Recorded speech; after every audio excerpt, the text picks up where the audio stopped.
excited for this movie and your presence also. So முதல் கேள்வினா இந்த கதையை நீங்கள் கேட்டிருப்பீங்க. So what made you choose the script? இல்லை ஆக்சுவலாக நான் வந்து ஃபஸ்ட்டு ஸ்கிரிப்டை கேட்கவே இல்லை ஃபுல்லாக. அவர் வந்து சார் நான் உங்களை ரகுமான் சாரை வச்சு ஒரு படம் பண்ணேன் ஓகேன்ட்டு. ஸ்கிரிப்டே கேட்கல. அப்புறமா தான் நான் ஸ்கிரிப்டை கேட்டோம். அது வந்து ஆடட் அட்ராக்ஷன் மாதிரி. நம்ம மனோஜ் சார் இதுதான் first time. Yes. But unbelievable is one of the best director நான் ஒர்க் பண்ணதில். இவ்வளோ வருஷம் பண்ணியிருக்கோம். One of the best director. Wow, I think இதை விட ஒரு பெரிய காம்ப்ளிமெண்ட் அவருக்கு கிடைக்காதுன்னு நான் நினைக்கிறேன். ஸோ மூன் வாக் என்ற ஒரு டைட்டிலை பார்க்கும்போது எங்கள் எல்லாருக்குமே தெரியுது இது ஒரு டான்ஸ் பேஸ்ட் மூவியாக இருக்க போது. So have been the perfect option for that. நான் ஒரு விஷயம் என்ன கேள்விப்பட்டேன்னா, ஏதோ ஒரு பாட்டுக்கு நீங்கள் ஒரு 1 month டான்ஸ் ரிஹர்சல் பண்ணீங்க அப்படின்னு சொல்லிட்டு.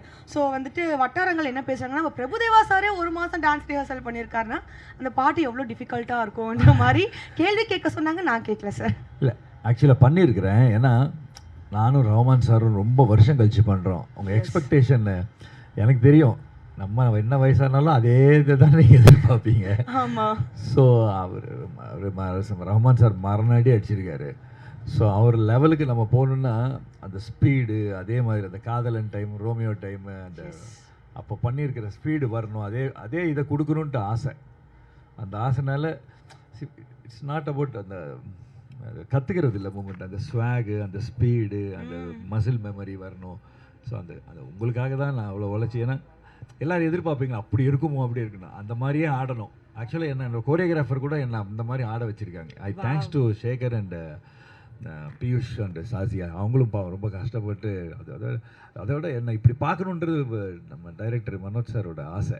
ஸோ அவரோட ஆசையை நான் நிறைவேற்றணுங்கிறது தான் என்னோட ஆசையாக இருக்குது. அதே மாதிரி உங்கள் எல்லோரும் ஆடியன்ஸ் பார்க்கும்போது அந்த பழைய பிரபுதேவா அந்த பழைய பார்க்கணுன்றது ஆசை. சார் எனக்கு ஏனே தெரியல, இங்கே தான் பேசுவேன் எங்கள் கண்ணு லைட்டாக தனியாக வருது. ஒரு மாதிரி பயங்கர நாஸ்டாலஜிக் மூமெண்ட்டாக இருக்குது.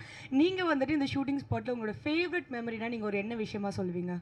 ஃபேவரட் மெமரி வந்து அஃப்கோர்ஸ் ரஹ்மான் சார் கூட ஆக்ட் பண்ணது தான். சொல்லுங்க, tell us about it. Sir வந்துட்டு சொன்னா டப்புன்னு 10 ஃபர்ஸ்ட் ஆஃப் ஆல் வந்து ரஹ்மான் சார் இது பண்ண போறாரு சொன்னார் மனோஜ் சார். நான் சொன்னேன் சார் நிஜமா சார், என்ன சார் சொல்கிறீங்க? ஆமாம்மா சார் பண்ணுவாருன்னு. அது இல்லாமல் நானும் ஒரு ரஹ்மான் சார் வந்து ஒரு ஃப்ரெண்ட்லி கிடையாது. 2 பேரும் ஒரு சின்ன சண்டை போட்டுப்போம். ஓகே. அது இன்னும் நான் அவரோட ஆக்டிங் பார்த்து அவர் கேஷுவலாக பண்ணுறாரு, அவர் க்யூட்டாக பண்ணுறாரு, எது பண்ணாலும் நல்லா இருக்கு. That moment was like your super. Favorite moment. Yeah, favorite. Yes. இந்த படத்தோட இன்னொரு ஆடட் அட்வான்டேஜ் என்னன்னு பார்த்தீங்கன்னா காஸ்டிங். யோகி பாபு சாரா இருக்கட்டும், மஜு பாகேஷ் சாரா இருக்கட்டும்.